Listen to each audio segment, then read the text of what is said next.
මීළඟට ගරු රාමනාදන් අර්ජුනා මන්ත්‍රීතුමා ඔබතුමාට විනාඩි 10ක කාලයක් තිබෙනවා. நன்றி மூலாசரன் மந்திரத்துமணி. இன்றைய தினம் நாங்கள் முக்கியமாக கதைக்கின்ற மிகவும் ஃபேமஸாக போய்கொண்டிருக்கிற டாபிக் சுரேஷ் சாலை என்று சொல்லப்படுகின்ற ஈஸ்டர் குண்டு தாக்குதலுக்கு பொறுப்பாக இருந்த ஒரு சிஐடிக்கு தலைமை தாங்கிய ஒருவரை கொண்டே வைத்து அவரை நாங்கள் இப்போது அந்த அதாவது கொலை செய்யப்பட்ட 268 கிறிஸ்தவ மக்களுக்காக நியாயத்தை பெற்றுத்தருகின்ற ஒரு அரசாங்கம் உண்டை இன்றைக்கு நாங்கள் பார்த்துருக்கிறோம். ஆஃப்டர் 2 இயர்ஸ் 2 வருடங்களுக்கு பிறகு இன்றைய தினம் பார்த்துருக்கிறோம். சந்தோஷம். அதாவது இந்த நாட்டில் தற்சமயம் பெட்ரோல் 434 ரூபா, அது யாருக்குமே ஞாபகம் இல்லை. ஆனால் 1 கிலோ அரிசி வேண்டியலாது, அதெல்லாம் 200-300 ரூபாய்க்கு மேலே, அது ஞாபகம் இல்லை. ஆனால் இந்த சுரேஷ் சாலையினுடைய இந்த ஒரே ஒரு விடயத்தை வைத்துக்கொண்டு இந்த அரசாங்கம் இன்று வரைக்கும் ஓடிக்கொண்டிருக்கிறது. என்னை பொறுத்த வரைக்கும் சுரேஷ் சாலை மட்டுமல்ல, கோத்தபாய ராஜபக்சகளில் இருந்து அந்த பிரதான சூத்திரதாரியை கொண்டு போய் போடும் வரைக்கும் இந்த அரசாங்கம் நாடகம் என்று தான் எனக்கு சொல்ல வேண்டும். அது கோத்தபாய ராஜபக்சவாக இருக்கலாம், மஹிந்த ராஜபக்சவாக இருக்கலாம், அல்லது போனால் பசில் ராஜபக்சவாக இருக்கலாம். இன்றைக்கு யாருமே சூத்திரதாரியை உடனடியாக பேர் சொல்லுவேன் என்று சொன்ன ஜனநாயகவாதி எங்களுடைய அன்ரோமார் சாநாயக் அவர்கள் இன்று வரைக்கும் பேர் சொல்லல. சரி, அதை விடுவோம் நாங்கள். சரி, அது முஸ்லீம் மக்களுக்கு நியாயம் கிடைக்குது என்று வச்சுக்கொள்வோமே, அது முஸ்லீம் மக்களுடைய பேரை காப்பாற்றுகிறேன் என்று வச்சுக்கொள்வோமே, இது கிறிஸ்தவ மக்களுக்கு நியாயம் என்று வச்சுக்கொள்வோம். உங்களுக்கு தெரியும், தமிழ் மக்கள் என்றும் ஒரு இனம் இலங்கையில் இருக்கிறது. இன்றைக்கு செம்மணியில் 310க்கு மேலே ஒவ்வொரு உடல்களாக எடுக்கப்பட்டு கொண்டிருக்கிறது, ஒவ்வொரு எலும்பு கூடுதலாக எடுக்கப்பட்டு கொண்டிருக்கிறது செம்மணியில். ஆனால் அந்த கதை யாருமே கதைக்கிறேன். இந்த மீடியாவிலுமே செம்மணியில் குறுக்கும் நெருக்குமாக போடப்பட்ட உடல்கள் 311க்கு மேலே இருக்கு. ஆனால் அதை யாருமே கதைக்கிறேன். எங்கிட்ட பின்னுக்கு இருக்கிற தமிழக கட்சியோட கதைக்க மறந்துருக்குது. ஆனால் நாங்கள் கதைக்கிறது முழுக்க சுரேஷ் சாலையை பிடிச்சு போட்டோம் என்ற உடனே மொத்த ஈஸ்டர் குண்டுதாக்கள் சூத்திரதாரிகளையும், அந்த சூத்திரன்னு சொல்ல எனக்கு விருப்பம் இல்லை, சூத்திரதாரிகளையும் நாங்கள் கண்டுபிடித்து விட்டோம் என்று நாங்கள் நினைத்துக் கொண்டிருக்கிறோம். அது சரி, பரவாயில்லை. அடுத்த குருந்தூர் மேலே ஐயா நேற்றைக்கு கடிதம் அடிச்சிருக்காங்க. முன்னாள் இருக்கிறார் எங்கள் புத்த சாசன அமைச்சர் ஐயா, உங்கள்ட்ட தான் சொல்றேன். நேற்றைக்கு கடிதம் அடிச்சிருக்காங்க தொல்லியல் திணைக்களம் புத்த சாசன அமைச்சருக்கு. குருந்தூர் மலையில் எந்த தமிழ் இந்துக்களுடைய அடையாளமே இருக்கல நேற்றைய கடிதம் அடிச்சிருக்காங்க. அதுக்கு முன்னுக்கு இருந்து ஒன்றார் அந்த கிள்ளோச்சி நடந்த ஒரு ஆள் காட்சி ஓணிக்குது. வவுனியாவில் இருந்து வவுனியா வெண்ணி உங்களுக்கு எல்லாம் கேட்கிறேன் இல்லையா? அந்த குருந்தூர் மலையை எங்களுடைய தமிழற்ற பாரம்பரிய இடம் இல்லைன்னு சொல்லிக்காங்க. வாய் உங்களுக்கு இருந்தால் வாய் இருக்கிற இடத்துல வேற என்ன இருக்குது, வேற இருக்கிற இடத்துல வாய் இருக்குது. சரி, பரவாயில்ல, அதைத்தான் அப்படியே விடுவோம் வச்சு கொள்வோம். இப்போ நீங்கள் எங்களை குருந்தூர் மலையில இருந்து திரத்திரியல், வெடுக்குநாரி மலையிலையும் திரத்திரியல், ஆனால் அதை கதைக்கல. இங்கே சுரேஷ் சாலையை பிடிச்சி போட்டாங்க, அவ்வளவுதான். சுரேஷ் சாலையை ஒரு 6 மாதத்தில் விட்டுருவாங்கன்றாப்பா. ஆனால் எங்களுடைய நிலங்கள் ஒவ்வொரு நாளும் அபகரிக்கப்பட்டு கொண்டு போகுது. சரி, பரவாயில்ல. எங்களோட அமைச்சர் சந்திரசேகர், நான் இதில் சொல்ல விரும்பல, முன்னாள் இருக்கிறார். அவர் ஒரு நாளுமே முன்ரோவில் இருந்தே இல்லை. வருவார், இருப்பார், வெளியிட்டு போயிடுவார். அவர் சொல்லியிருக்கிறார், எங்களுடைய தமிழர் தாய பிரதேசமான ஜாழ்ப்பாணத்தில் இருக்கிற ஒரே ஒரு, நீங்க சொல்றீங்க இன்டர்நேஷனல் ஏர்போர்ட் வீடியோ எடுத்து போட்டிருக்க, போய் பாருங்கடா, முழுக்க 10 காடுமா கிடக்கு. அதுல ஒரு நடராஜர் சிலையை வைத்தார். நாட்டில் இன ஒற்றுமை இல்லாம போயிடும். ஒரு நடராஜர் சிலைக்கு உங்களுக்கு அவ்வளவு பயம். ஒரு பிள்ளையார் சிலை இதில் வச்சா அதுல இன ஒற்றுமை இல்லாம போயிடும். ஆனா குருந்தூர் மலையில ஐயனார் கோயில் இருக்கல, அங்கே கண்டுபிடிச்ச ஆதிசிவன் கோயில் அடி என்று ஆதிசிவன், அந்த 8 முக எங்களுடைய பஞ்சலிங்கம் கூட உங்களுக்கு தெரியல. என்னடுதான் கோயிலுக்கு போய் கும்பிடுறீங்களோ ஆண்டவர் தான் தெரியும். சரி, அது பரவாயில்ல. இன்றைய தினம் சொல்லப்பட்டிருக்கிறது பாதுகாப்பு அமைச்சரால். நல்ல விடயத்தை நல்லதுன்னு சொல்லுவேன், கெட்டதை கெட்டதுன்னு சொல்லுவேன். எனக்கு பின்னால எந்த அரசியல்வாதியும் இல்லை. எங்களுடைய பாதுகாப்பு அமைச்சர் சொல்லியிருக்கிறார் இன்றைய தினம், அதாவது தம்பி சங்கீதன் அவர் வலிப்பு பாடினாரோ அல்லது காசு பாடினாரோ வெறிய போட்டு பாடினாரோ எனக்கு தெரியாது. ஆனால் அந்த நபரை இன்றைய தினம் பிடிஏ என்று சொல்லுகின்ற சார்ஜ், அதாவது பயங்கரவாத தடை சட்டம் அவருக்கு போடப்பட்டிருந்ததை மாற்றி அமைக்கப்பட்டு சாதாரண சிறு குற்றங்களுக்காக அவருக்கு நான் நினைக்கிறேன் 186 ஏதோ ஒன்று போடுறாங்க. ஆகவே அந்த விதத்தில் எங்களுடைய பாதுகாப்பு அமைச்சர் ஆனந்த விஜயபால அவர்களுக்கு என்னுடைய மனமார்ந்த நன்றிகள். அது வரவேல. நான் பார்த்தேன் எங்களுடைய ஐயா மேட்ட கேசவன் சாயந்த், உங்கள்கிட்ட நாங்கள் சொல்றேன், கேசவன் சாயந்தன் போய் யாழ்ப்பாணத்தில் இருந்து சொல்லி கொண்டிருக்கிறார், தாங்கள் அவரை விடுவிப்பரா. எனக்கு விளங்கல. மட்டக்களப்பில் போய் லைப்ரரியை துறக்க சுமந்திரனால 7 வேண்டாம் மட்டக்களப்ப. ஏன் இவருக்கு போய் ஜனாதிபதியோட காய்ச்சி தம்பி சங்கீதம் எடுக்கல. அடே எல்லாம் நாடகம்டாப்பா, சொன்னா கேட்கிறீர்கள் இல்லை, எல்லாம் நாடகம். சுமந்திரனால அதை செய்யலாதென்றால் அங்க போய் அங்க கொஞ்ச நாளைக்கு போய் சங்கீதனை போட்டுட்டு சங்கீதனை வச்சு கொண்டு வழக்கு நடத்தவனும். எங்களுக்கெல்லாம் அந்த தேவை இல்லை. பிழையானவர்கள் என்றால் பிழையானவர்கள் என்று கை நீட்டவும் தெரியும், சரியானவர்கள் என்றால் சரியானவர்கள் எங்களை சொல்லவும் பரவாயில்லை. நேற்று முன்தினம் பார்த்தேன், நான் நிக்கல இருக்கிற பக்கத்தில் இருக்கிற கயந்திரமேன் சொல்றார், தமிழீழம் வேணும் எங்களுக்கு, தமிழீழம் இல்லாமல் நாங்கள் வாழ மாட்டோம். வாங்கோ, தமிழீழத்தில் வாழுவோம். இங்கே எல்ஓசியில் இருக்கிற உங்களோட பங்குகள் எல்லாத்தையும் வித்து போட்டு யாழ்ப்பாணம் போவோம். உங்களோட மூன்று ஏதோ ஒரு நாடுகளில் மூன்று வச்சிருக்கிறீர்கள் தானே, எல்லா பிள்ளை ஊட்டிகளையும் கொண்டு வந்து யாழ்ப்பாணத்தில் வச்சிருப்போம். உங்களோட அடே நீங்கள்லாம் ஒரு காலத்தில் கடைசியாக தமிழில் விடுதலை புலிகள் சாயக்கில்ல கடைசி கோளையும் ஃபோன் ஆஃப் பண்ணி போட்டிருந்தார்கள். வெள்ளக்கொடி விவகாரத்தில் கஜேந்திரகுமார் கடைசியாக சரணடைகிற நேரத்தில் நீங்கள் இராணுவ அதிகாரிகள்கிட்ட சொல்லுங்க, நாங்கள் சரணடையும் என்று சொல்கிற போது ஃபோனை ஆஃப் பண்ணிட்டு இருந்தவனுக்கெல்லாம் இன்றைக்கு தமிழீழம் கேட்குது. ஆனால் இல்லை, இவங்க உங்களுக்கு தமிழீழம் இல்லடா, தையிட்டு வியாரே கூட பிடிச்சி தர மாட்டாங்கன்னு சொன்னா எங்களை சொல்றீங்க கெட்டவங்களண்டு. இதுதான் யதார்த்தம். இங்கே கொழும்புல மக்களோட வாழலாம். இந்த 27 ஒரு செக்ஷன் இருக்கு. இந்த 15 வருஷம் ஒரு நாளுமே வாய்ச்சதில்லை. இன்றைய தினம் எங்களுடைய நீதிபதி அலெக்ஸ் ராஜாவுக்கு எதிராக அலெக்ஸ் ராஜா அவர்களை இந்த வாரங்கிற நர்ராயர்ஸில் அமைச்சர் சந்திரசேகர் என்னென்றால் இந்த இவர் அலெக்ஸ் ராஜா அவர்களை இடமாற்றம் தொடர்பாக முதலாக குரல் கொடுத்தது நான். இன்றைக்கு எங்களுடைய கஜேந்திரகுமார் பொன்னம்பலம் வந்து காய்ச்சிருக்காரு. எனக்கு அது விளங்கல. என்னண்டா, உங்களுடைய கட்சி பாதிக்கப்படுது என்றால் நீதிபதியை மாற்றக்கூடாது. ஆனால் அலெக்ஸ் ராஜாவை மாற்றி போட்டு இப்போ கொண்டு போட்டுக்கின்றது நீதிபதி சதீசன், ஒரு மிகவுமே மதிக்கத்தக்க ஒரு மனிதன். இப்போ அந்த மனிதனை ட்ரான்ஸ்ஃபர் பண்ணுறதுக்கு ட்ரை பண்ணுறாங்க. இப்போ அலெக்ஸ் ராஜா ஐயா போய் இப்போ நீதிபதி சதீசன் வந்துச்சார், சதீசன் எப்படியாவது ட்ரான்ஸ்ஃபர் பண்ணி அனுப்பணும்னு ட்ரை பண்ணுறாங்க. அந்த நிலைமையில தான் எங்களுடைய இந்த தமிழருடைய அரசியல் வந்து நடந்து கொண்டிருக்கிறது. அடுத்தது எங்கிட்ட அமைச்சர் சந்திரசேகர் அண்ணே, உங்களுக்கு ஒரு நிமிஷம் தாரம் பேரை சொல்கிறேன், பயில சொல்லுங்க. முடிஞ்சா நட்ராயர் சிலைக்கு ஒரு பயில சொல்லுங்க. ரெண்டாவது கேட்குறேன், அந்த மயிலட்டியில் இருக்கிற அந்த ஆர்மி கேம்பில் 230க்கும் மேற்பட்ட குடும்பங்களோட காணியில் ஆர்மி கேம்பை கட்டியிருக்காங்க. இன்றைக்கும் வழி வடக்கில் அந்த சேனை மலைக்குள்ள நிற்குது. ஆனால் நாங்கள் இன்றைக்கு வந்திருந்து கொண்டு ஸ்ரீதரனோட கண்டீனில் ஒரு கதை, அதுக்கப்புறம் இளங்குமரனோட கண்டீனில் ஒரு கதை, அதை வீடியோ எடுத்து போட்டுறாங்க. ஏனென்றால் இந்த அரசியல்வாதிகள் வடக்கில் கதைக்கிற என்ன அரசாங்கத்தை திரத்துவோம், கொஞ்சம் இருக்கண்ணே, அரசாங்கத்தை திரத்துவோம் போட்டு கண்டியில் வந்து உங்கள்கிட்ட என்ன கேட்குறாங்க, என்ன பிச்சை எடுக்கிறான்னு வெளியே சொல்லுங்க. நீங்கள் நாங்கள் இந்த வரைக்கும் அப்படி அரசியல் செய்தது இல்லாத உங்களுக்கு நல்லா தெரியும். நீங்கள் இடுப்புலகளில் கடைசியாக எனக்கும் உங்களுக்கும் டீலண்டாங்க. சரி பரவாயில்ல, என்ன உங்களோட பரவாயில்ல, பொம்பளையோட சேர்த்து சொல்லல.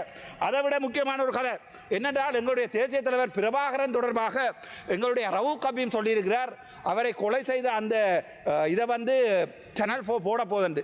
எனக்கு என்ன கவலை என்றால், இந்த 2009 2026 வரைக்கும் ரவுக் கபீமுக்கு அவருடைய பிள்ளை வந்து அந்த தேசிய தலைவருடைய மகன் பாலச்சந்திரன் கொலை செய்யப்பட்டது தெரியாது. இப்போ அவருக்கு அரசியலில் பாலச்சந்திரன் பேர் கேட்குது. இப்படி சில்லறத்தனமான அரசியலை செய்கிறதை விட்டு போட்டு, என்னை பொறுத்த வரைக்கும் எங்களுடைய மதிப்புக்குரிய அமைச்சர் முன்னால் இருக்கிறார், தயவு செய்து நடராஜர் சிலையை மறுபடியும் பலாலியில் வைக்க முடியுமென்னா நான் உங்களுக்கு ஆதரவு தருவேன். தயவு செய்து இந்த குருந்தூர் மலைக்கு இவர் அடிச்சிருக்கிற கடிதத்தை, அங்கே எங்களுடைய வரலாறுகள் இருக்கையில், அங்கே எங்களுடைய தமிழ் மக்கள் வாழையில், அங்கே சைவர்கள் வாழையில் என்று சொல்கிற தொல்லியல் திணைக்களத்தினுடைய அந்த கடிதத்தை விட்ரோ பண்ணி அங்கே மறுபடியும் முடிக்கிறேன், அங்கே மறுபடியும் எங்களுடைய ஐயனார் கோயிலை கட்ட விடுமாக இருந்தால் இந்த அரசாங்கத்துக்கு என்னுடைய ஆதரவு கட்டாயம் இருக்கும்.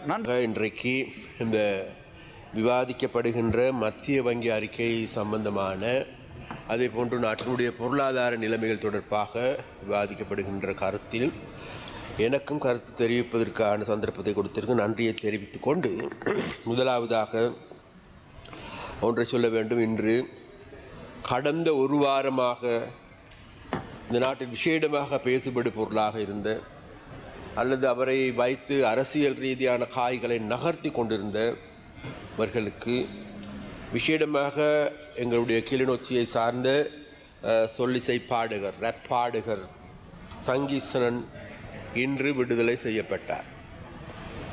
இன்று அவருக்கான விடுதலை கிடைத்திருக்கின்றது. அப்போ அந்த விடுதலைக்காக விசேடமாக சட்டமா அதிபர் திணைக்களம் அதற்கான ஆக்கப்பூர்வமான நடவடிக்கைகள் எடுத்திருந்தது. அப்போ இந்த நடவடிக்கைகளை எடுக்கின்ற போது எங்களுக்கு எல்லோருக்குமே தெரியும், இவருடைய கைதின் பிறகு அவருடைய குடும்பத்தை எடுத்துக்கொண்டாலும் கூட தெரியும், அவருடைய தந்தையார், இவர் நான் நினைக்கின்ற 3 அல்லது 4 வயதாக இருக்கின்ற பொழுதே அவர் இறந்து விட்டார் அல்லது காணாமல் போய்விட்டார். அவருடைய தாயார் எனக்கு கூட நன்றாக ஞாபகம் இருக்கின்றது. கிளிநொச்சி மார்க்கெட்டில், கிளிநொச்சி சந்தையில் தான் அவருடைய வியாபாரம் செய்கின்றார். அப்போ அந்த வியாபாரத்தை செய்த 3 பிள்ளைகள் இருக்கின்றார்கள். அவர்களுக்கு 3 ஆண் குழந்தைகள். அவர்களை பராமரித்து இன்றைக்கு ஒரு நல்ல பிள்ளைகளாக வளர்த்தெடுத்திருக்கின்றார். அதனால் அந்த தாய்க்கு எங்களுடைய வாழ்த்துக்களை நாங்கள் தெரிவித்துக் கொள்ள வேண்டும் முதலில். அதே போன்று இவர் கைது செய்யப்பட்ட பிறகு அந்த தாய் பட்ட வேதனையை என்னோடு கூட பகிர்ந்து கொண்டார்கள்.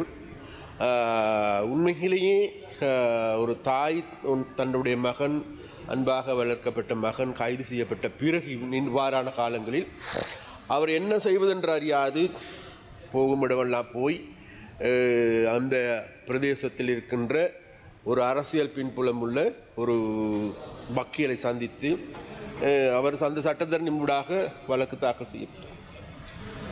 அவர்கள் இதை நாங்கள் பார்க்கின்ற பொழுது அவர்கள் இதன் மூலமாக தாங்களுடைய அரசியல் இருப்பை, அரசியல் வளர்ச்சியை, இதன் மூலமாக தாங்களுடைய அரசியல் செய்கின்ற ஒரு கேடுகட்ட அரசியலை முன்னெடுக்கின்ற ஒரு சுத்துமாத்த அரசியலையே எடுத்து பழக்கப்பட்டு இருக்கின்ற நபராக அந்த சுத்துமாத்த அரசியல் ஊடாக தாங்களுடைய இருப்பை அல்லது தமிழ் மக்கள் மத்தியில் மீண்டும் தாங்களுடைய இருப்பை தக்க வைத்துக் கொள்ள முடியுமா என்கின்ற ஒரு மோசமான செயல்பாடுகளை முன்னெடுத்து இருக்கின்றார். எதேவாறான போதிலும் கூட இந்த சங்கீத் சரண் எடுத்துக்கொண்டால் அவர் ரெப் பாடகர், நல்ல திறமையான பாடகர். அதே போன்று தமிழ் மக்களுடைய குரலாக தமிழ் மக்களுடைய எழுச்சி பாடல்களை பாடியிருக்கின்றார். உண்மை, அதை அவரும் கூட ஏற்றுக்கொண்டிருக்கின்றார். நான் கூட இப்பொழுதும் கூட சொல்லுகின்றேன், நீங்கள் எழுச்சி பாடல்களை பாடுவதை நிறுத்த வேண்டாம். இந்த நாட்டில் எங்களுடைய பிரச்சனை, பல்வேறு பிரச்சனைகள் இருக்கின்றன. கிளிநொச்சி மாவட்டம் என்பது எங்களுடைய வறுமை கூடிய மாவட்டங்களில் ஒன்று. கூடுதலாக காணாமல் போனவர்கள் இருக்கின்ற மாவட்டம், கூடுதலாக இன்றைக்கு தாய் தந்தையரை இழந்த பிள்ளைகள் இருக்கின்ற மாவட்டம். அதனால் அவர்களுக்காக பாடுங்கள், அவர்களுடைய குரலாக பாடுங்கள். அங்கு இருக்கின்ற விஷயமாக நாங்கள் எடுத்து பார்க்கின்ற பொழுது கூடுதலாக பார் இருக்கின்ற மாவட்டம், கூடுதலாக பார் வியாபாரிகள் இருக்கின்ற மாவட்டம். நாங்கள் கடந்த காலங்களில் அந்த தேர்தலுக்காக அந்த பிரதேசங்களுக்கு செல்லுகின்ற பொழுது உறுப்பினர் அவர்களே அங்கு இருக்கின்ற மக்கள் கேட்டுக்கொண்டார்கள், ஐயா முடியுமாக இருந்தால் எங்களுக்கு இருக்கின்ற இந்த கசிப்புக்காரன், கஞ்சாக்காரன், இந்த பார்களையாவது குறைத்து தாருங்கள் என்று கேட்டார். கூடுதலாக பாதிக்கப்படுகின்றார். அதனால் அந்த சங்கீசனத்திடம் நான் கேட்டுக்கொள்வது வேறு எதுமல்ல, அன்று இந்த போதை பிடியில், மதுபானத்தின் பிடியில் சிக்கி இருக்கின்ற எங்களுடைய கிளிநொச்சி மாவட்டத்தில் வாழ்கின்ற மக்களை மீட்பதற்காக பாடுங்கள். அதே போன்று அங்கு இருக்கின்ற காணாமல் போனவர்கள் பரிதவிக்கின்றார்கள், அவர்களுக்காக குரல் கொடுங்கள், பாடுங்கள், பரவாயில்லை. அதே நேரத்தில் அவ்வாறான ஆரோக்கியமான பாடல்களை நோக்கி உங்களுடைய பயணம் தொடர்க்க வேண்டும் என்று நாங்கள் எதிர்பார்க்கின்றோம். அதே போன்று இவ்வாறான கைதிகளின் பிறகு உங்களுக்கு ஒரு அரிய வாய்ப்பும் கிடைத்திருக்கின்றது. உங்களுக்கு உலகமே தெரியும், உலகத்தில் இருக்கின்ற அனைத்து நாடுகளில் இருக்கின்ற மக்களும் கூட என்னோடு கூட கருத்துக்களை பரிமாறிக்கொண்டார்கள், அவரை விடுதலை செய்வதற்கான நடவடிக்கை எடுங்கள் என்று. அதனால் நான் சொல்லுகின்றேன், வேறு எதுமல்ல, அபகரான் நபர்கள் இன்றைக்கு உங்களை வேறு வழியில், தவறான வழியில் பயன்படுத்தலாம். அந்த தவறான வழிக்கு செல்லாது நல் வழியில் செல்கின்ற நல்ல பிள்ளையாக நாட்டினுடைய நலனை கருதி, எங்களுடைய மக்களுடைய நலனை கருதி உங்களுடைய குரலை ஒலிக்க செய்யுங்கள் என்று மிக அன்பாக நான் கேட்டுக்கொள்கின்றேன். அதே போன்று கௌரவ உறுப்பினர் அவர்களே, கடந்த வாரம் யாழ்ப்பாணத்தில் இருக்கின்ற ஒரு நபர், நான் என்னமோ இந்த நடராஜ சிலை வைப்பதற்கு எதிரானவன் என்கின்ற ஒரு கருத்தினை விதைத்திருக்கின்றார். உண்மையிலே இந்த நடராஜன் எனக்கு தெரியாது. நடராஜ சிலை வைப்பது சம்பந்தமாக இவர் அல்ல, அந்த பேசுகின்ற நபர் அல்ல. எனக்கு ஞாபகம் இருக்கின்ற கனடாவில் இருக்கின்ற ஒரு பெண்மணி வந்து கேட்டுக்கொண்டார்கள், ஐயா எங்களுக்கு ஒரு நடராஜ சிலை ஒன்று வைக்க வேண்டும், அது பலாலி விமான நிலையத்தில், அதற்கான அனுமதியை வாங்கி தாருங்கள், நாங்கள் நடராஜ சிலை கொண்டு வந்ததன் பிறகு உங்களோடு பேசுகின்றோம் என்று. அதன் பிறகு எந்த விதமான தொடர்புகளும் இல்லை. இருந்த போதிலும் கூட அபகாரான ஒன்று நடைபெறுமாக இருந்தால், நடராஜ சிலை வைப்போமாக இருந்தால், அது பல இடங்களில் வைக்கப்பட்டிருக்கின்றது, அதற்கு எந்த விதமான தடையும் கிடையாது. அபகாரான ஒரு அனுமதி கேட்டிருந்தால் நிச்சயமாக நாங்கள் பெற்றும் கொடுத்திருப்போம். அபகாரான நேரத்தில், அபாரான நடவடிக்கையில் நாங்கள் இருக்கின்ற பொழுது இந்த நடராஜ சிலை வைப்பதற்கு சந்திரசேகரன் தடையாக இருக்கின்றார் என்று அங்கு இருக்கின்ற ஒரு நபர், அவர் முன்னர் பல கட்சிகளிலும் இருந்த நபர், அவருடைய பேர் எனக்கு சுப்பிரமணியம் என்னும் என்று ஞாபகமில்லை, அந்த நபர் கூறுகின்றதை நான் காணக்கூடியதாக. நான் சொல்லுகின்றேன், இந்த நடராஜ சிலை வருவதற்கும் செல்வதற்கும் வைப்பதற்கும் விசேடமாக அது பலாலி துறை விமான நிலையத்தில் வைப்பதற்கு எனது உடன்பாடு இருக்கின்றது, எந்த விதமான மாற்று கருத்து கிடையாது. ஆனால் அவர் சொல்லுகின்றது பொழுது இதை தடுப்பதற்கான நடவடிக்கை நான் கடுகளவும் ஈடுபடவில்லை என்பது இந்த சபையில் விசேடமாக தமிழ் மக்களுக்கு நாங்கள் தெரிவித்துக் கொள்ள வேண்டிய தேவை. அப்போ அந்த பிரச்சனை இருக்கின்றது. அதே போன்று இன்னொரு பிரச்சனை, முக்கியமான பிரச்சனையாக பேசப்படுகின்றது. இன்றைய காலங்களில் இந்த செம்மணி புதைக்குழிகள் எடுத்துக்கொண்டால், அந்த செம்மணி சம்பந்தமாக எடுத்து பார்க்கின்ற பொழுது உண்மையிலேயே அது தொடர்பாக இன்று நேற்றல்ல, இது ஆரம்ப காலத்திலிருந்தே கூட நாங்கள் இது தொடர்பாக ஆழமான கருத்துக்களை வெளியிட்டு வருகின்றோம். கடந்த காலத்தில் எங்களுக்கு தெரியும், இவ்வாறான புதைக்குழிகள் அல்லது மனித எச்சங்கள் தோண்டப்படுகின்ற பொழுது அவைகள் கண் தெரியாத அளவுக்கு இழுத்து மூடப்படுகின்ற சம்பவங்களே இருந்தது உறுப்பினர் அவர்களே. ஆனால் இப்போது அப்படி அல்ல. எங்களுடைய அரசாங்கம் இதற்கு போதுமான நிதி ஒதுக்கீடுகளை செய்து போதுமான பாதுகாப்பு உத்தரவாதத்தை வழங்கி அந்த செம்மணியில் இருக்கின்ற எங்களுடைய மனித எச்சங்களை எங்களுடைய இவைகளை மீள அகழ்ந்தெடுப்பதற்கான நடவடிக்கை எடுக்கும். அப்ப இதற்கான காரணம் தான் வேறு எதுவுமல்ல. நாங்கள் சொல்லுகின்றோம் நாட்டின் ஒரு தேசிய நல்லிணக்கத்தை கட்டியெழுப்ப வேண்டும். தமிழ் மக்கள் மத்தியில் ஒரு நம்பிக்கை கட்டியெழுப்ப வேண்டும். தமிழ் மக்கள் மத்தியில் ஒரு நம்பிக்கை கட்டியெழுப்ப வேண்டும் என்றால் வேறு இவ்வாறான நல்ல நிகழ்வுகள், நல்லிணக்கத்துக்கான நகர்வுகள் முன்னெடுக்கப்பட வேண்டும் என்பதில் மாற்று கருத்துக்கு இடமில்லை. அந்த வகையில் நாங்கள் சொல்லுகின்றோம், இந்த விசேடமாக இந்த செம்மணி சம்பந்தமான பிரச்சனையில் எங்களுடைய அரசாங்கம் மிக கவனமாக இருக்கின்றது. அதற்கு நீதி வழங்குவதற்கு எதிர்வரும் 17ஆம் திகதி எங்களுடைய நீதி அமைச்சரும் கூட அந்த இடங்களுக்கு செல்லுகின்றார். அந்த வேளையில் இந்த செம்மணி புதைகுழிகள் சம்பந்தமாக ஒரு ஆழமான கருத்தாடல் செய்வதற்கும் அவர்கள் நடவடிக்கை எடுத்திருக்கின்றார்கள். அதே போன்று இந்த ஞாயிற்றுக்கிழமை எங்களுடைய ஆனந்த விஜயபால் அவர்கள் யாழ்ப்பாணத்துக்கு செல்கின்றார்கள். யாழ்ப்பாணத்தில் இருக்கின்ற சகல பாராளுமன்ற உறுப்பினர்களுக்கு அழைப்பு விட்டிருக்கின்றார்கள். சகல பாராளுமன்ற உறுப்பினர்களுக்கு அழைப்பு விட்டிருக்கின்றார்கள். அந்த பாராளுமன்ற உறுப்பினர்களோடும் அதே நேரத்தில் பிரதேச சபை தலைவர்களோடும் அங்கே இருக்கின்ற பாதுகாப்பு சம்பந்தமான உரையாடலை மேற்கொள்வதற்கு அந்த வகையில் விசேடமாக எங்களுடைய நடவடிக்கையை நாங்கள் முன்னெடுத்து வருகின்றோம். அவ்வாறான நடவடிக்கைகளை நாங்கள் முன்னெடுக்கின்ற போது அதே போன்று இன்றைக்கு வடக்கு மாகாணத்தினுடைய அபிவிருத்தி தொடர்பான பல்வேறு அபிவிருத்தி நடவடிக்கைகளை முன்னெடுக்கின்ற போது அந்த அபிவிருத்தி நடவடிக்கையில் மேலோங்கி வருகின்ற பொழுது நிச்சயமாக தெரியும், இதுநாள் வரைக்கும் அந்த பிரதேசத்தில் இந்த சுத்துமாத்த அரசியலை செய்தவர்களுக்கு தாங்களுக்கு அரசியல் வாழ்க்கை இல்லாது போய்விடும் என்கின்ற அச்சம் இருக்கின்றது. அந்த அச்சத்தின் காரணமாக கிழக்கு மாகாணத்தில் இல்லை, உங்களுக்கு அல்ல, கிழக்கு மாகாணத்தில் இன்னொருவர் இருக்கின்ற அவருக்கு அவருடைய அரசியலும் கூட சுத்துமாத்தினுடைய கையாளாக இருக்கின்றவர்.